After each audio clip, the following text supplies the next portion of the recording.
konnichiwa, and welcome to the Feeder Series podcast. F1 and its support series might be on a springtime break, but for the Feeder Series world, it continues turning this April with many championships starting up.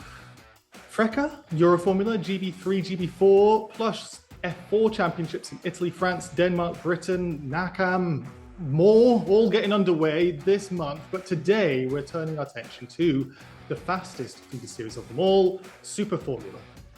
I'm your host, Jim Kimberley, and there are probably only a few people less qualified than I am to guide you through this Japanese racing series.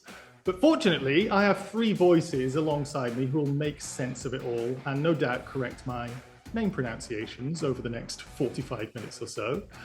Firstly, let me introduce a first for the podcast. We have the fortune of having a reporter from another publication joining us to give some additional expertise on the subject. I'm delighted to welcome the motorsport.com reporter for Japanese motorsport to the podcast, Jamie Klein. How are you today? Hello, Jim. Yeah, it's great to be on here. Thanks for having me. It's a little bit later in the day here in Japan. So I'd say I'm maybe not at my peak alertness. Already been quite a busy day of writing stuff, but I'm looking forward to digging into the some of the stuff that happened last weekend, because it was a really, really fun weekend.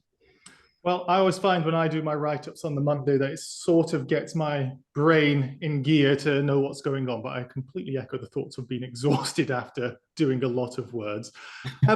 Also, we have joining Jamie two names that long-term listeners are sure to know. The first one is the one whose voice filled your ears this weekend, assuming you listened to the coverage on motorsport.tv.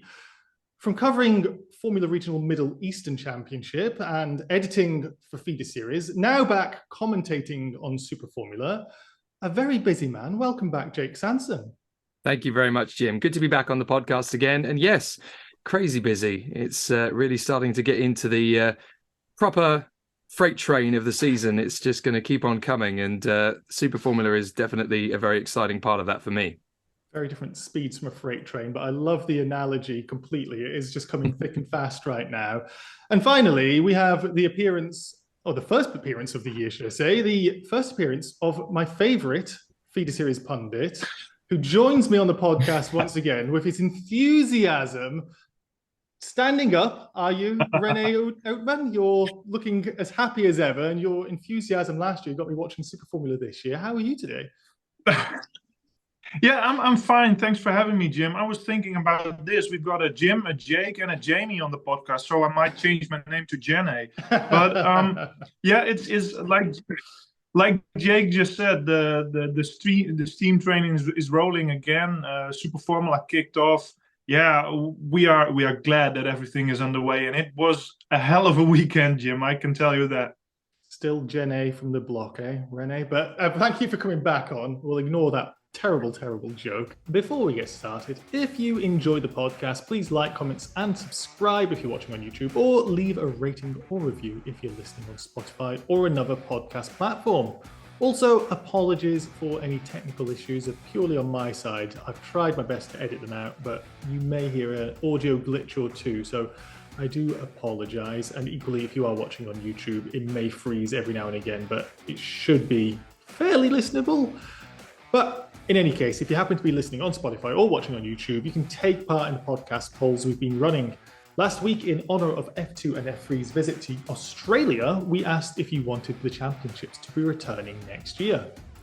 Even though the time zone sucked, I'm not surprised that it was an overwhelming yes on both YouTube and Spotify. 84% of YouTubers want another trip to the land of Jack Doohan and Oscar Piastri, while 96% of Spotify listeners are in favour of Albert Park hosting Feeder Series again. This week, with the Alpha Tauri 2024 seat opening up, I want to know between Liam Lawson and Ayumu Iwasa, who are both shining so bright in 2023 so far, as well as some other Red Bull drivers, which driver you want to see in the Alpha Tauri seat for 2024. You can check out our YouTube channel or scroll down on Spotify to cast your vote, and I'll read out the results on the next episode. And while you're there, if you haven't already rated us or subscribed, please take the 10 seconds to do so. It really does help us out. Let's whiz through and start with Super Formula. It's all we're going to talk about this week. And thanks to some pesky racing down under last weekend, we didn't get to preview the championship before races 1 and 2. And I do want to have an overview from the three of you about the season as a whole, but we can't just ignore the fact that we're 2 races down in a 9-race calendar. So let's start out with all the racing action from Fuji. Jamie, we had some domination from the teams and driver champions, and they're already atop the championship. But the story of the weekend from me as a newcomer to Super Formula was a certain rookie, Liam Lawson, impressing with a win in race 1. How impressive was that, and how do you think it will affect the team dynamic? Yeah, well, I mean, I think not only for the international fans, but I think from the Japanese perspective as well, for Lawson to come in, beat Nojiri, his teammate, the first time of asking. Tomoki Nojiri, of course, the defending 2-time champion and basically the guy that's made the championship his own the last 2 years. We should mention that it was slightly unusual circumstances because Friday practice was cancelled because of bad weather. So they went into Saturday's first quali session completely green. And perhaps that helped Lawson a little bit. We know how adaptable he's been in many different categories. Obviously, DTM a couple of years ago, sort of standing out in my memory as well. But he really just made the most of the opportunity presented to him by the fact that Mugen is by far the strongest team in this category at the moment. They made the best transition with this new SF23 car. And basically he executed a perfect undercut strategy on Nojiri halfway through the race, did a blistering outlap, which made the difference. I was just checking the lap time data. His outlap was 2.5 seconds faster than Nojiri. You can factor in probably about half a second with a slightly faster stop, but even so, hugely impressive from Lawson. So I think in terms of the team dynamic, of course, the following race, Nojiri got his own back. He managed to win that race. Lawson was 5th after a penalty, which I'm sure we'll get into in a little bit more detail afterwards. But I think the dynamic now is basically the established king of the series. And he said it himself. He is now racing to defend the honour of the series itself, to preserve the reputation of Super Formula against the newcomer Lawson, who comes in and, you know, somebody could say, well, he's made them all look like amateurs just by coming in and winning first time out. Although obviously it's extremely rare, and we'll get into the history of it as well, I'm sure. But I think that is the dynamic now. It is Nojiri representing the establishment and Lawson representing the young guns, the international guys who come in from time to time and shake up the order. Is it, and excuse me if this sounds really like a rookie question for about a rookie, but is it akin to Hamilton coming in was it 2007 with Alonso as a double champion and then immediately going on par with him in those first results? Yeah, I think there is an element of that. I mean, I don't think it's going to get as fractious because I think just the personalities involved. Nojiri is not Fernando Alonso. He's not going to start laying traps for Lawson or using political underhand methods or anything like that. He was actually very welcoming to Lawson in the early stages. I mean, when we rewind to last December for the rookie test, which Nojiri didn't actually drive in, they just ran the one car for Lawson, but Nojiri was there. He was helping the team. He was basically helping his teammate get up to speed. Perhaps at the time he didn't know just how good Lawson was or just what a threat he would turn out to be. So probably the relationship's already changed to some degree, but I don't think it's going to go quite down that sort of self-destructive path. Also because Nojiri knows that Lawson is it's a one and done. Lawson's here for this year and probably this year only, because he'll either get to F1 or Red Bull will say, well, we're not giving you another chance, or if we do, it's not going to be in this category. So slightly different circumstances, but I think there is an element just in terms of the sheer like you say, the ability for Lawson to get on a par with the established driver so quickly definitely carries a few echoes of 2007. Just to add to what Jamie was saying, it's interesting. We actually kind of talked about that a little bit in coverage. We kind of made the Alonso Hamilton comparison, but we also made the comparison of Damon Hill and Jacques Villeneuve, Formula One 1996. We actually thought that was probably a more relevant comparison to make. The fact that Damon was the star of his team and basically led the Williams team. And then Jacques Villeneuve came in as a whirling dervish and showed him up in the first race. He didn't beat him, but he certainly showed him how to do it.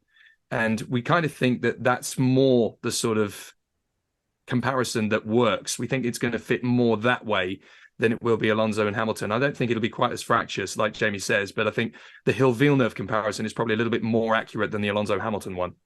I find it fascinating, again, as a newcomer to it, I heard, so to say, the Villeneuve comparison, but in both instances, what happened to the champion in the year after, where both of them left that team. So who knows? And you like to say, Formula One and Super Formula is a very, very different beast. But Jake, you called all the action, and you've called the action before, so you know a lot about Super Formula. The cars look terrific. I mean, I said this to René before, the liveries are some of the best liveries I think you have in racing. But aside from that, the new SF23 car, stunning, and potentially it's more of a race car than the Formula One car. It's the right size for one and looks spectacular. And that does make a difference no matter what people say. And there's a lot more to it than that. But what are your takeaways from Super Formula 2023 from Fuji so far, Jake?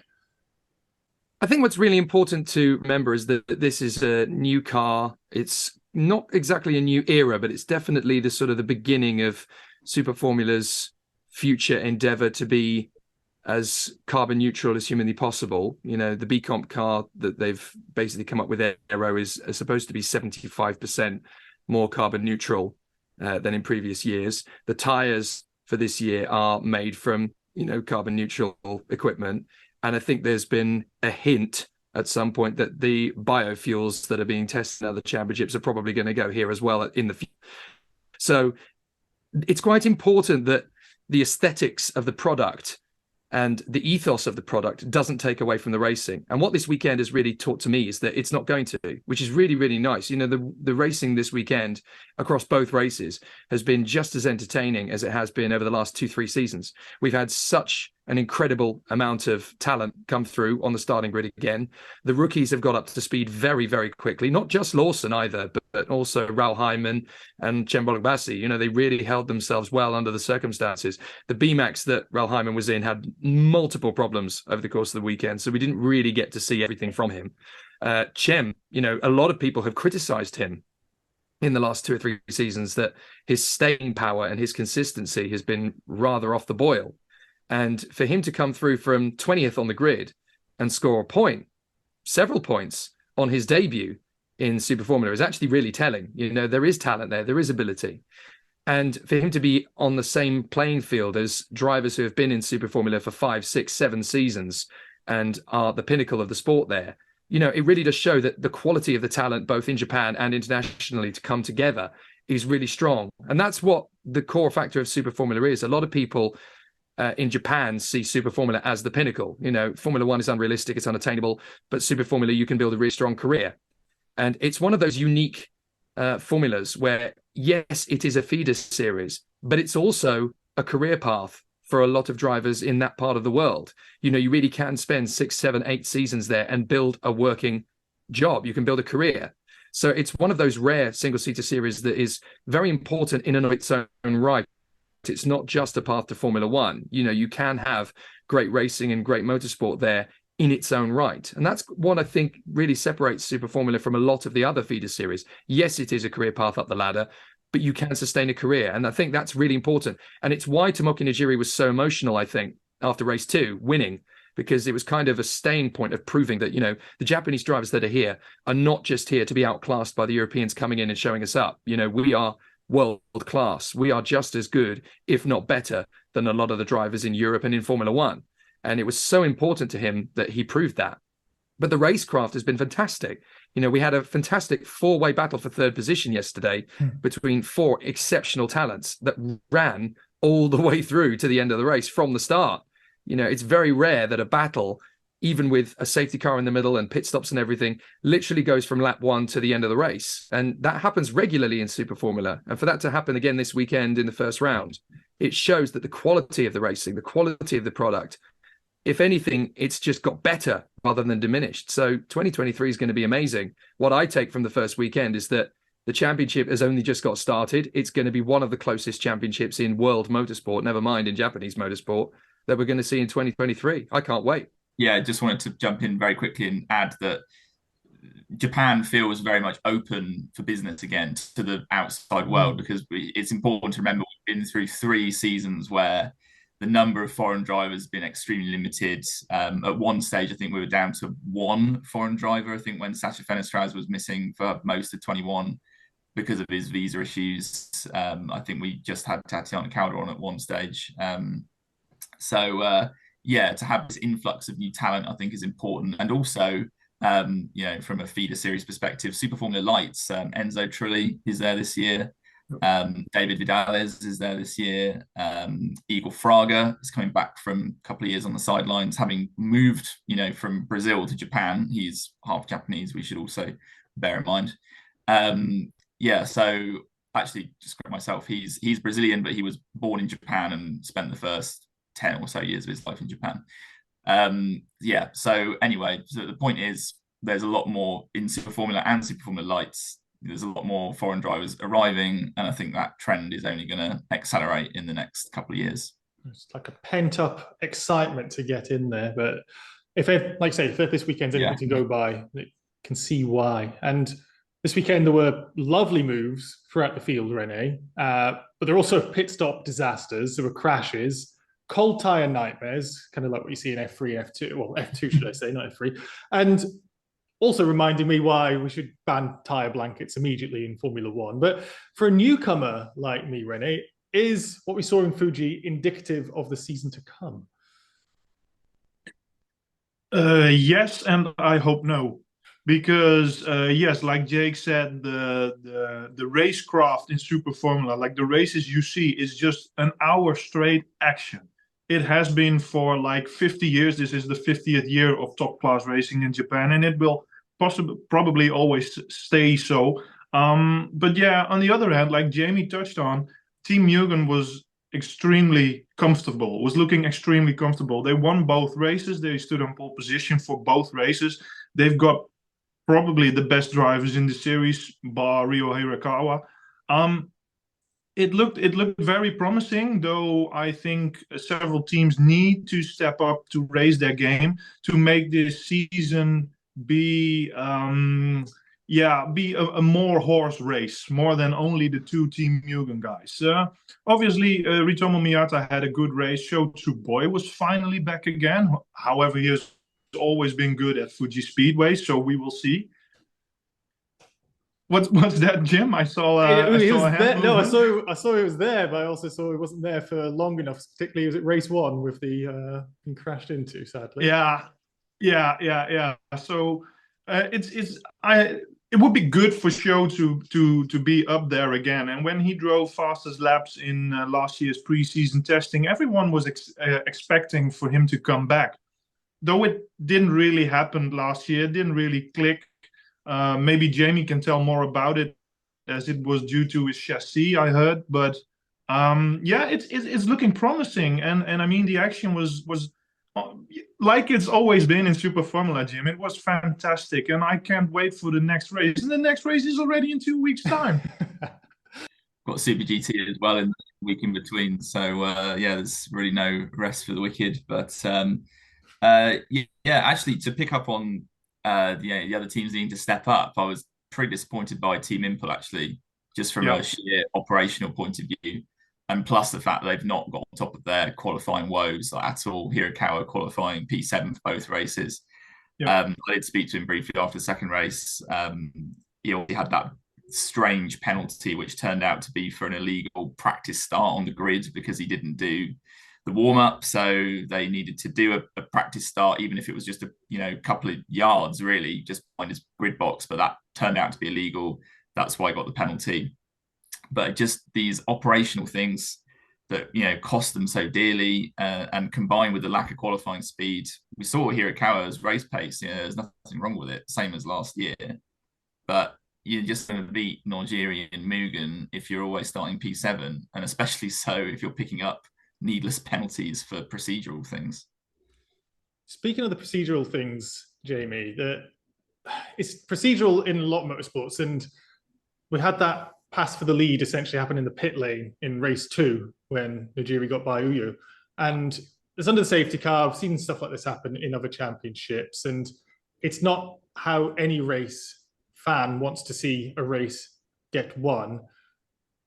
I want to kind of go through with all of us, I suppose, but should those rules be changed?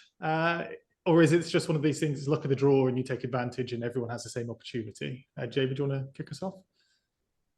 Yeah, no, actually, I think I said it at the time, they should definitely change the rules because the lap 10 pit stop window rule, in my opinion, is just pointless. Just to give you a bit of background, it was introduced, I think it was sort of trialed towards the end of 2019 when refueling was still a thing. And the idea of it was to kind of stamp out drivers getting lucky with an early safety car, which you can kind of see the logic of. But at the same time, if you have a safety car around the pit window, then it doesn't solve the problem at all. So I think a much more sensible solution would be to simply close the pit lane when there's a safety car, like they do in Super GT and numerous other forms of motorsport, because there's no refueling. You haven't been in danger of running out of fuel. I mean, that's a separate debate whether that should be brought back. But assuming they stick with this format, to me, that just seems like a way more sensible way to approach it. If they want to stop people getting lucky, then that surely seems like a no-brainer to me, but I don't know what you other guys think. René, any thoughts? Yeah, I think I do think alike. Look, you can't make your pit stop before lap this and that. It was 10 this time around. Sometimes we see drivers trying to be lucky to extend their stints, and they box at like two laps before the finish or 1 lap before the finish. I think it should be or 10 laps from the start and 10 laps until the finish, or just completely open and, like Jamie said, just close the pit lane entry in a yellow or a safety car phase. That would be good. Nice, simple suggestions. I'll vote for you guys to ascend to the top. There are also more procedural things, as you quite rightly called it, Jamie, with the safety car around the safety car, but the other side of the safety car, pit entry. Now, Jake, you were calling it at the time, and you could see it happening, and I expected to see it myself, and I've not watched Super Formula before because it's, again, the same sort of thing that if you're going to try and double stack, you want to make sure you have a decent enough gap. But that turned out to be penalties applied, and penalties applied quite late in the race before the drivers could maybe try and extend a gap or push a little bit harder. Frustrating to watch a little bit. But equally, to be a bit more positive, I was also impressed with the lack of penalties with regards to track limits and overtaking, like Lawson's move for P2 in race 1. I was thinking, he's going to have to give that place back after being conditioned to Formula 1. In terms of that procedural stuff, how much of a difference is that in Super Formula? And do you think it was harsh on the drivers who did have to double stack in the safety car window?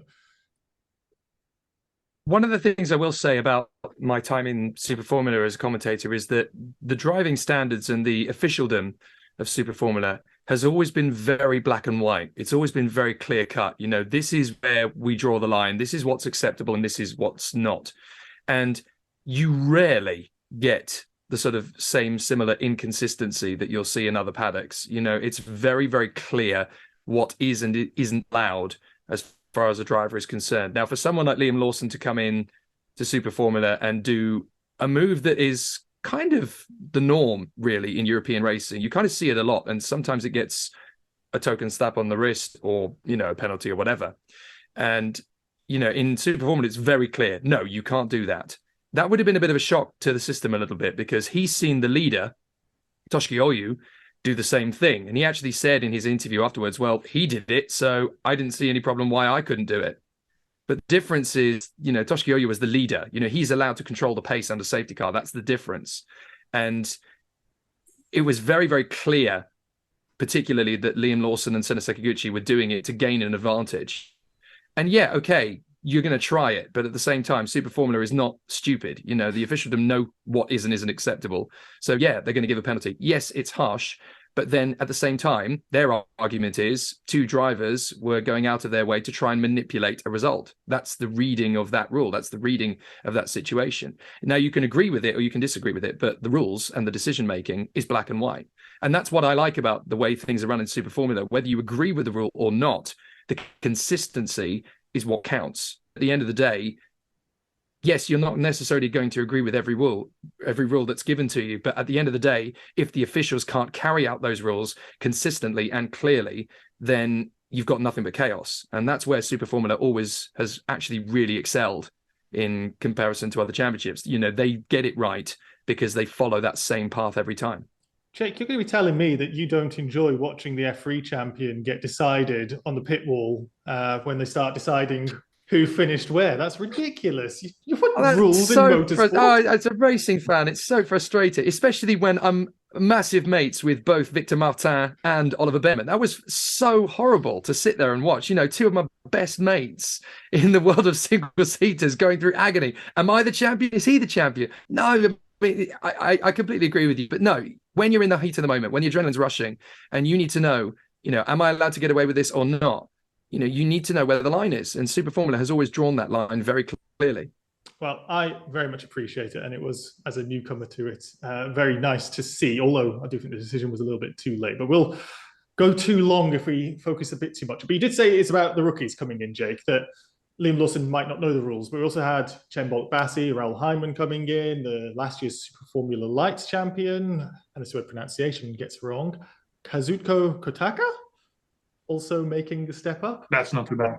Oh, and point scoring debut as well. The newcomers into Super Formula this year, Jake, what are you making of them and what do you think we're going to see this year? It's a good question. So far, I think, you know, Cem Bölükbaşı is going to have perhaps a very difficult season. Yes, he scored points in his debut, so the talent is clearly there. But you've got to remember his team is still kind of rebuilding, regrouping. They're having a very tough season just by going at it. It's effectively their second season, but it's a completely different challenge now because they had support from Red Bull last year. Now that's switched over to Team Mugen, so they're kind of having to completely rebrand. It's not going to be an easy year for Cem Bölükbaşı at all, partly because of the team, partly because of his inexperience, partly because Super Formula is the kind of championship where you can have a great race one race and a terrible race the next week. You know, it's so difficult to be consistent in this championship, probably harder than any other form of single-seaters, I would say. I mean, look at last year. We had 7 different winners in 9 races. That's unbelievably tough to be consistent and strong all the way through. So you have to really make it count, and it's tough to do that. He's going to find it difficult. Kaku Nishinoto, I think, is going to find it slightly easier. He had a very difficult opening weekend with Dandelion. He's definitely got pace, though. We saw in Super GT last year, you know, that kid can really drive. So once he gets the hang of it, probably by about race 4, race 5, I think you're going to see some real flashes of brilliance from him. I think he'll challenge for the podium more than once over the season. René Oudman, it's hard to tell. You know, BMAX has literally gone from having 1 car to having 2 cars, and that's a massive upscale in your operation. Whether that's going to hamper René Oudman over the course of the season as they start to get used to that or not remains to be seen. It's going to be tough whichever way you look at it. But I think he'll score points over the year. I think he'll have his moments. It is going to be a hard season. You know, there's no two ways about that. And Super Formula challenges a driver probably more than any other because it's so unique. You know, this car is not like any other single-seater on the planet. It's very much its own unique product. There's very much its own unique sporting code, its sporting format, and you've got to get used to it. And it's a real challenge. It's probably as close to Formula One as any feeder series is in terms of how close to the aesthetic overall product that you can get. I mean, Formula 2 is obviously on the same weekend, yes, but I think in terms of the speed of the cars, the competitive nature of the drivers, the standard of the drivers, I would actually say Super Formula is closer to Formula 2, closer to Formula 1 then. So it is going to be tricky for the rookies to establish because it's going to be very similar, very akin to a rookie season in Formula 1. I did like Liam Lawson's pre-race interview when he did mention that it's just everything's so different and the teams are operating more professionally than he was used to. And aside from that, looking back on the 2022 championship standings, thanks a lot, Wikipedia, it seems that the pecking order is pretty much the same, not the same, but quite similar, Jamie. And I know you were mentioning before, texting, that we've got the likes of Yamamoto and Kobayashi, who will be looking to turn the fortunes around from what they saw in the test, the pre-season test this was. But this weekend looks like it's more of the same. Is that the best way to interpret it, or is it just too difficult to say?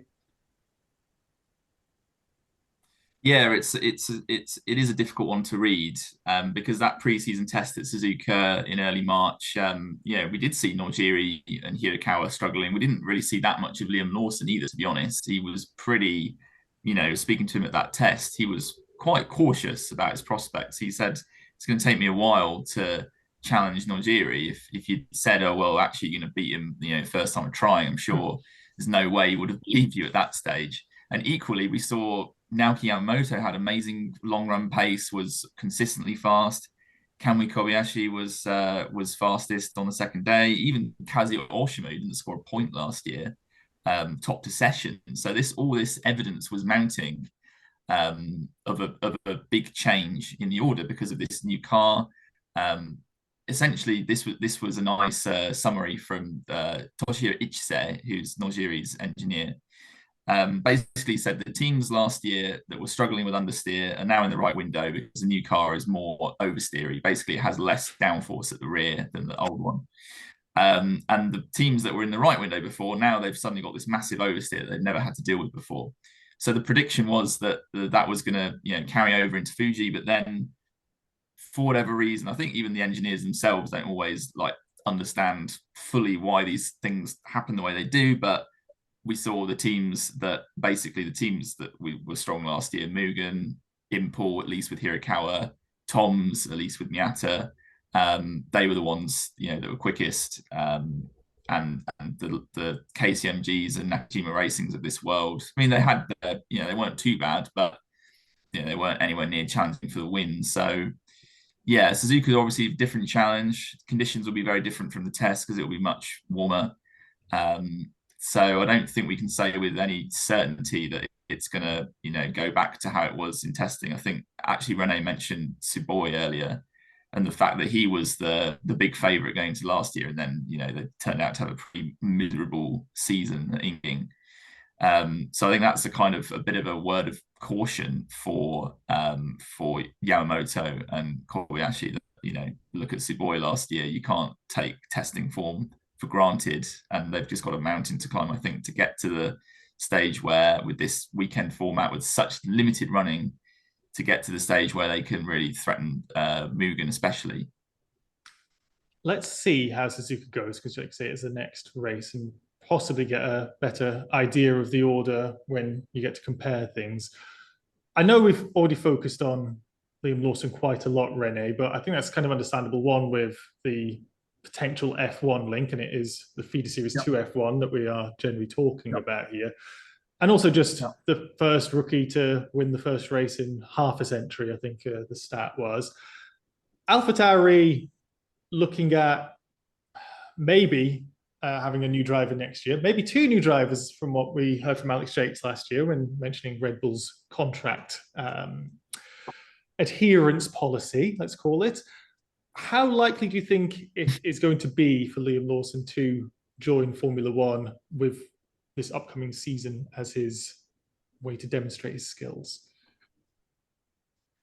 Well, Jim, obviously I don't have a crystal ball over here. And we have seen how things can develop. Like last year, Colton Herta was due to drive at AlphaTauri, but he didn't get his super license. And then maybe Lawson could step in, but he was sent to Japan. And then this happened, and then that happened. And then Ricciardo had to lost his McLaren seat. And then, like, the key point is everything can happen in like this amount of time. Liam Lawson has done the exact right thing by winning a race and scoring decent points in the second race. He would have been on the podium. Hell, he could have even been second if it wasn't for Sho Tsuboi driving in front of him and not having that 5-second penalty.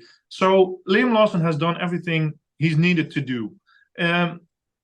I think we don't know what has been said to him by Dr. Helmut Marko, but Dr. Helmut Marko wants to see drivers win races, period. Pierre Gasly did in 2017, and he got the nod before the Formula One season even ended. So I wouldn't be surprised if Liam Lawson would drive in a Formula One car in an actual Formula One race this season. I wouldn't be surprised. Though having said that, I mean, Nick is a fellow Dutchman, and I know Nick pretty well. So I have to defend Nick on that, because Nick is a fantastic racing driver, and he finally got his shot in Formula One. He should have had that one like 5 years ago.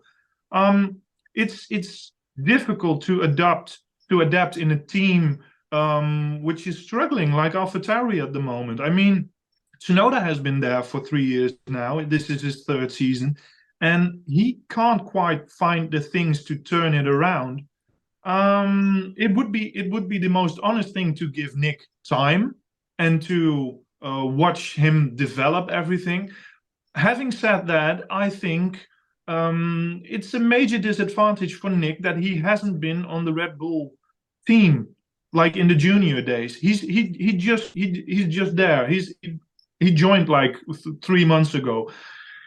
If Red Bull continues like the path they always did, like with Verstappen, with Vettel, name them all, then the possibility of having Liam Lawson in Formula One in 2024 is very, very big. And after this weekend of racing, it's like 99.8%, if you ask me. I have to agree with you, René. I genuinely am of the opinion that looking at that comparison that you've made, I personally think that it's very likely, maybe even midway through 2023, that we could see a Liam Lawson, Yuki Tsunoda swap. I genuinely can see that. I could forecast that maybe Liam Lawson will end up in the Formula One team and Yuki Tsunoda will end up in Super Formula. I can see that. If not for the beginning of next year, then possibly even midway through this year. Just a reminder that in 2017, when Gasly was promoted mid-season, the Toro Rosso lineup comprised Daniel Kvyat, who was obviously already on the way down, having been demoted from the senior Red Bull team, and Carlos Sainz, who was obviously looking for any which way to get out of the Red Bull program at that point. So I think it's a slightly different kettle of fish to 2017. Tsunoda's actually had quite a good start to the F1 season, and even Franz Tost was quoted as saying he thinks that he could be ready for a promotion to the senior team in maybe 2025. So I think a lot depends on what Tsunoda and De Vries do, probably the sort of first half of the season. And I think Lawson needs to keep the pressure on. You know, he's obviously got off to the best possible start, but Gasly kind of peaked in the middle of the year when these decisions are being made.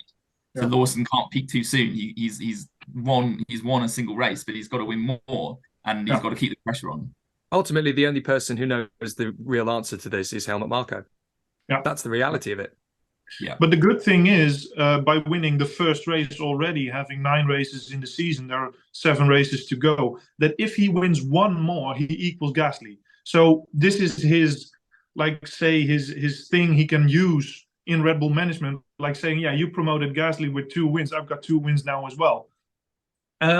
Getting back to that Tsunoda swap thing Jake just said, I believe that as long as Honda will be involved in Formula One, they will try to have a Japanese driver in Formula One, like they always did with Satoru Nakajima, with Takuma Sato, name them all. They will split with Red Bull after the 2025 season. So I feel like Nick's position is more in danger, though I hope it's not, because I like the chap very much. But I like we all said, I can see Liam Lawson drive in a Formula One race this season if he continues like this. And this has been a mega weekend, like very, very big. Well, 2024, it's going to be potentially Iwasa or Liam Lawson. So either way, Japan wins. Well, that's enough questions from me, because the Feeder Series podcast is for you, viewers and listeners. We're going to move on to the hashtag AskFS part of the show.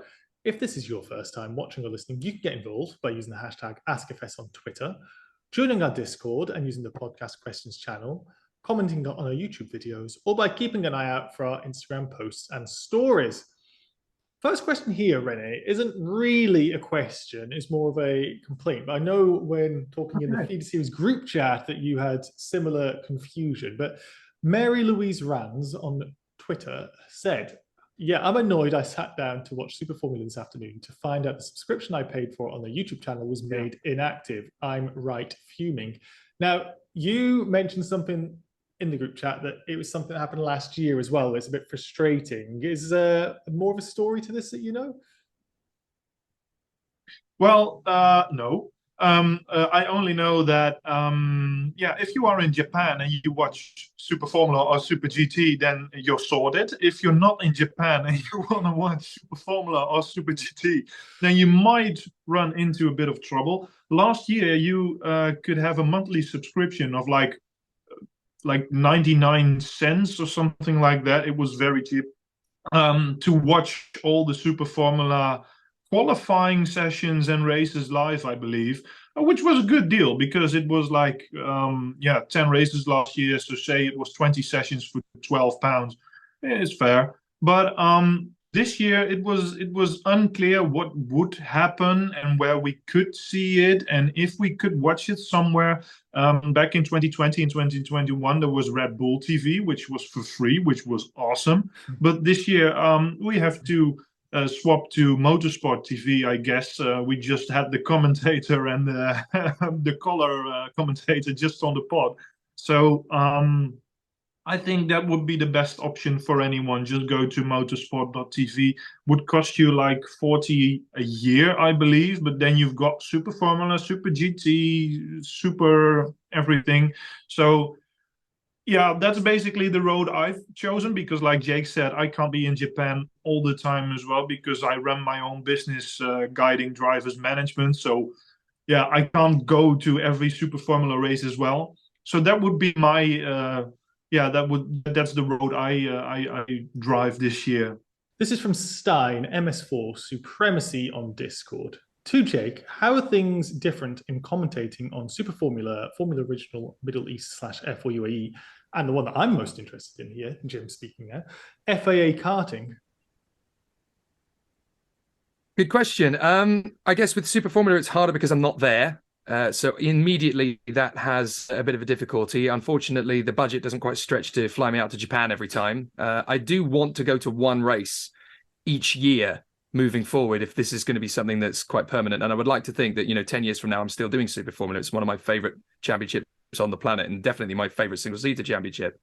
It is tougher because you really want to feel the vibe of it. And the way I do things as a commentator and really feel the vibe of things is I get into the paddock, I shake hands with people, I chat to people, I try and figure out, how does this work? What's the atmosphere within a team, what's a driver's modus operandi, and it's very hard to do that when you're distant from it, and I'm more distant from Super Formula than any other championship I work on the planet, so it is harder. But the good thing is that the product of Super Formula is so strong that the racing is never dull. I have yet to commentate on a dull Super Formula race, which is quite a big thing to say about a single-seater championship. You always get one or maybe two really difficult races to watch a year. And I have yet to have that from Super Formula, which is quite a revelation, actually. There's always something really intriguing going on. There's always something really interesting in terms of the tyre strategy, in terms of the battles for position. If someone goes early, who's going to go late on tyres? How much of a difference is lapping a car at a particular point or overtaking a car at a particular point? This guy's crashed out, safety cars come. How is that going to impact on the race? Super Formula is unique. There's no other single-seater championship like it on the planet. And that's what you invest in. As a commentator, that's what going in. This isn't going to be like another Formula Regional Championship. It's not going to be like another Formula 4 Championship. It's completely in its own universe. It's its own microcosm. So when you're at an FIA karting meeting, yes, you can shake hands with people and you can chat to the teams and figure things out. Same with what I did in Formula Regional Middle East and F4 Dubai. But having said that, Super Formula, for me, it's got that same sort of glamour effect as Formula One. It's got that same sort of elan to it. It's the pedigree of it that makes it exciting. And that's where I get my energy to do it from. Energy spilled over into the podcast as well, Jake. What a terrific answer that was. I can't resist it. This is a sport that gives me so much. I'm so proud to do it. This question is from CM Parfait 16. Question to Jamie.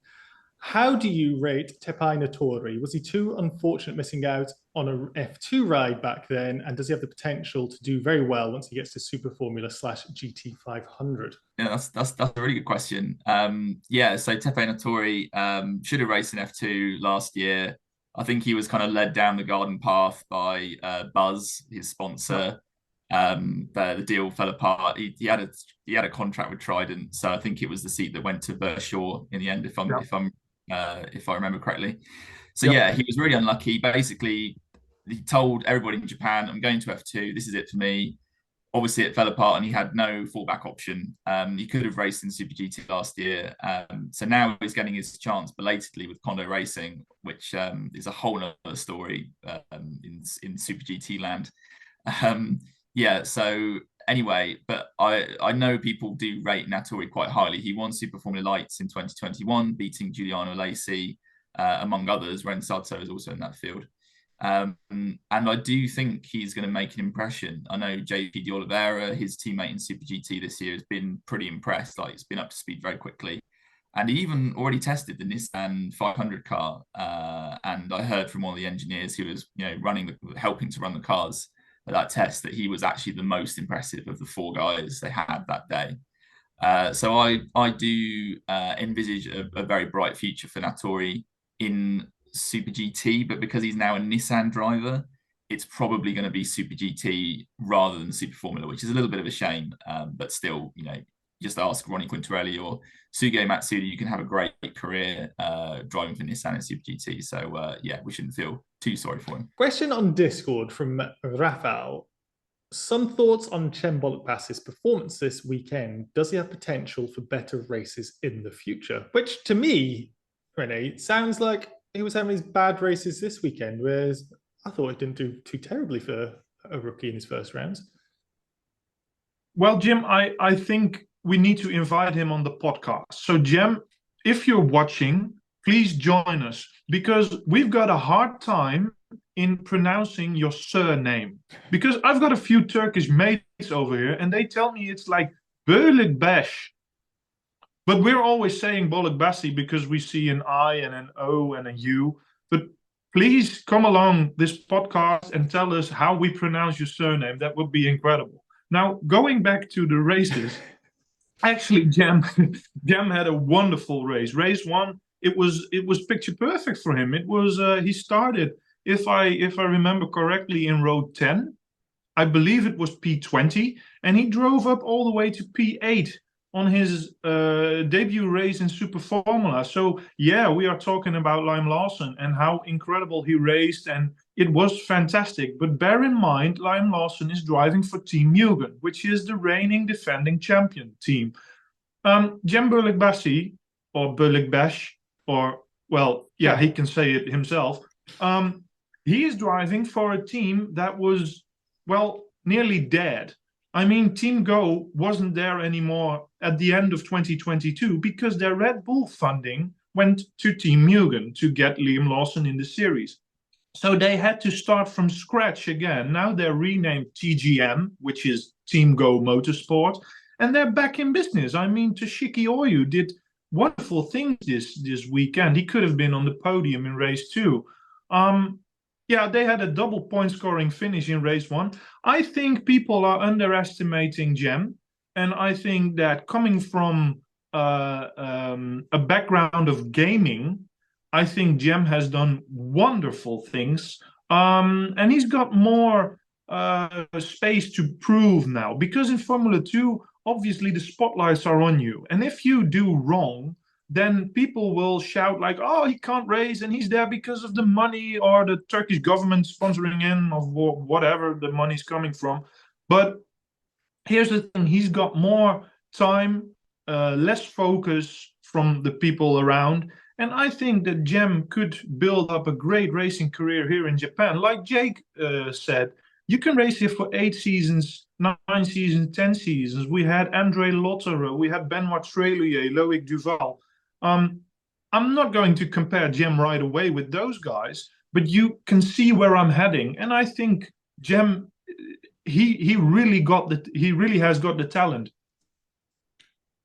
I echo those sentiments entirely, although I'm new to the sport, but I already know that Super Formula has such a longevity, like we spoke about earlier before the AskFS questions, where people can make a career of it, like Kevin Magnussen, who maybe will never win the championship, and maybe Cem will, but will never win the championship. But he's got a drive and he's got a career for the rest of his life. So for somebody who was doing like you and I do, playing computer games and doing simulators, to potentially turning this into a career, yeah, not so bad at all.